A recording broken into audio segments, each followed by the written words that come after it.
السلام عليكم، مرحبا بكم في هذا الفيديو اللي غتشوفوا معنا فيه كيفاش نخيطوا واحد الكوسانه اللي فيها اللسان، يعني ديك الباندا الوسط. يلا مرحبا بكم معنا. بعد ما قطعنا واحد جوج طروفه تيكونوا متساويين، يعني في هاد الكوسانات بغينا هاد الطروفه يكونوا متساويين.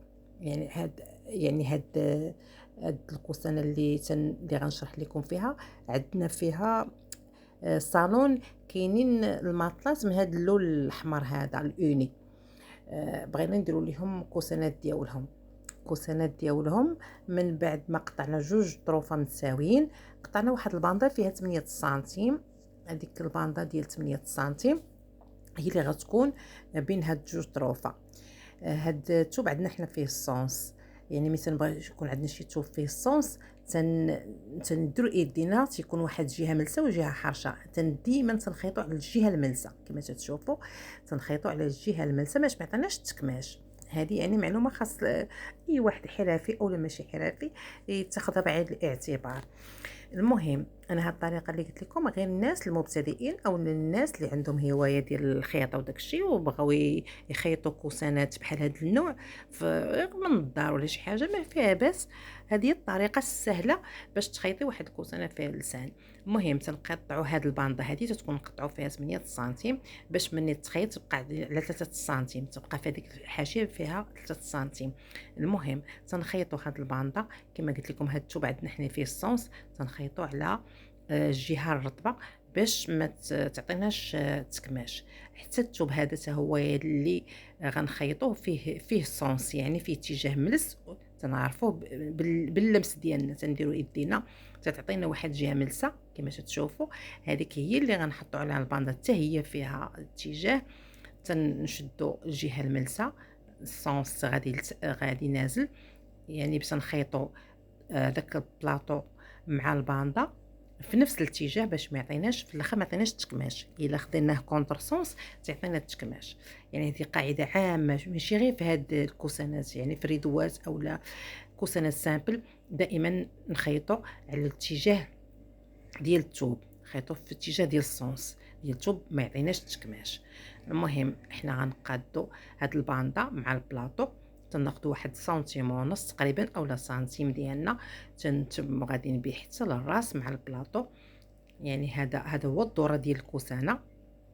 يعني قطعنا فيه حنا متر و14، تنقطعوا في البلاطو متر و14 ونقطعوا في الباندا سايب متر و14 يكونوا قد وتنلاقيوهم. تنلاقيو هاد الباندا مع البلاطو ونلاقيو عاوتاني البلاطو الاخر اللي مزوق، هذا ديال الماطلات. وهذا الاخر يعني هذا مواتي معاه، يعني تيتباعوا هذا هو اللي تيكون معاه، تيكون اسورتي معاه ديال الكوسانات. تنخيطوه عاوتاني معاه.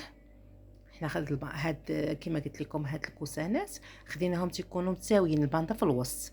كاين نوع اخر تنقدروا نغلبوا الثوب الاوني على الموتيف، كما تنقدروا العكس، تنكون واحد كبير وواحد صغير. لهذا النوع خدينا حنا تيكون الباندا تكون في الوسط، يعني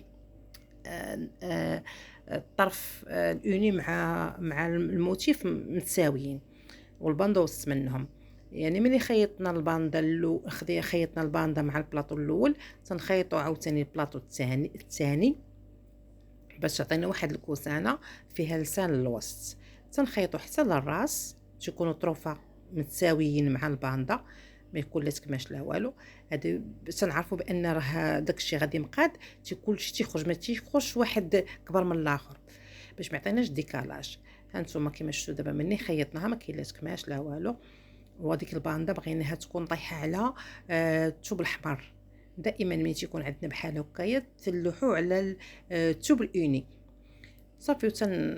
تنخيطوا دابا تنجمعوها من سميتو من الوسط باش تكون عندنا السلسله. نديروا السلسله ديالنا، تنخيطوا واحد 2 سنتيم ونص ولا حتى 3 سنتيم تندخلوا بها باش نركبوا السلسله من هاد الجهه.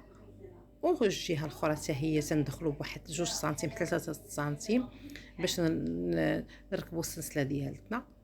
هانتوما كما تشوفوا عندنا تندخلوا بها في الحاشيه التحتانيه باش نركبوا السلسله ديال الكوسانه ديالنا. انتم ممكن نصبط الخاص ديال السلسله تنركبوا السنسله. تكون السنسله دابا انا تنخيطها على المقلوب، نقدر نخيطها على المقلوب، نقدر نخيطها على الفاس. تتكون الفاس ديال السنسله مع الفاس ديال الكوسانه باش تخرج لنا السنسله مقاده. هانتوما تنطيو واحد 2 سنتيم ولا سنتيم ونص، وتنتمو غاديين بها من الراس، غاديين بها حتى للراس الاخر. دابا مني بغينا ناخذوا هذيك الباندا تكون طايحه على الثوب الاوني، ديما في السلسله تنعفطوا عليها بحال هكا. الا كنا بغينا نرجعوا على هذه الجهه تنعفطوا على هذه الجهه اللي حنا بغينا نديروها على الاوني الاحمر، تنعفطوا عليها من السلسله باش مني نلبسوا السلسله ديالنا تيبقى هذاك اللسان مقاد. هانتوما غنمشي نعفطوا عليها بالسلسله صافي، ونمشيو حتى للراس بالسلسله طاويين ديك 2 سنتيم ديالنا مقاده. تنمشيو غاديين مقادين حتى للراس ديال السلسله. هانتوما نطوي ديك 2 سنتيم صافي حتى لهذا الراس بحال هكايا، وتنديروا لها ريطمو باش ما تخرجش لنا الراس ديال السلسله. تناريطيوها، ناريطيو السلسله، تنديروا لها ريطمو ديالنا مزيان باش ما تحلش السلسله ملي تبداي تلبسيها ولا شي حاجه ما تفردكش صافي. وتنرجعوا عاوتاني كما درنا في هاد الجهه نديرو حتى في الجهه الاخرى. تنطويو واحد 2 سنتيم ديالنا مزيان ونشدوها مع السلسله، هي غاده صافي. نطويو هادوك 2 سنتيم ديالنا حتى للراس.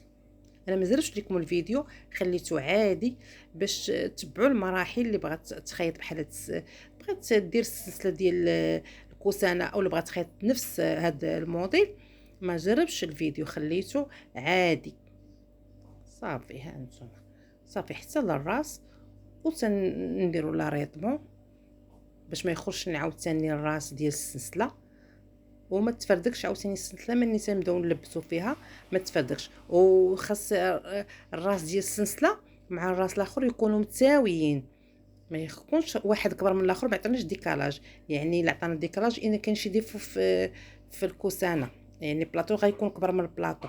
يعني تكونوا بلاطوات متساويين في التقطيعه، تتكون عندنا السلسله ملي تنخيطوها تتخرج لنا مقاده، اولا تكون عاودنا تكمش لينا البلاطوات تعطينا ديكالاج صافي. دابا ملي كملنا السلسله تنسدو الكوسانه ديالنا من هاد الجهه، من هاد الحاشيه تنسدوها حتى للراس، ونسدو عاوتاني الجهه الاخرى. هانتو نسدوها، تنشدو 1 سنتيم ونص تقريبا صافي. تناريطيوها حتى للراس، والجهه الاخرى حتى هي كذلك تنسدوها، تنمشيو معها بالزاويه 1 سنتيم ونص صافي. تنسدوها حتى للراس. اللي درنا في هاد الجهه تنديرو حتى في الجهه الاخرى صافي. تنديرو لا ريطمون ديالنا باش ما تحلش لنا الكوسانه ديالنا. ايوا هي الكوسانه عندنا واجده باللسان، ها هي كما تشوفوا معنا. تنقلبوها ما فيها لا تكماش لا والو. هذه هي الطريقه اللي بغات تخيط الكوسانه باللسان، هذه هي الطريقه باش تخيطها. بالنسبه للناس المبتدئين هذه الطريقه باش تخيطوها، ما تجيكم لا صعيبه لا والو صافي. وهذاك اللسان كما قلت لكم تلوحوه على الاوني باش تفتح لينا الكوسانه ديالنا. شفتوا ها هي الكوسانه ديالنا واجده، هاي كتشوف ولسان جا في الوسط. هذه هي الكوسانه ديالنا. تنتمنى ان شاء الله يعجبكم هذا الفيديو.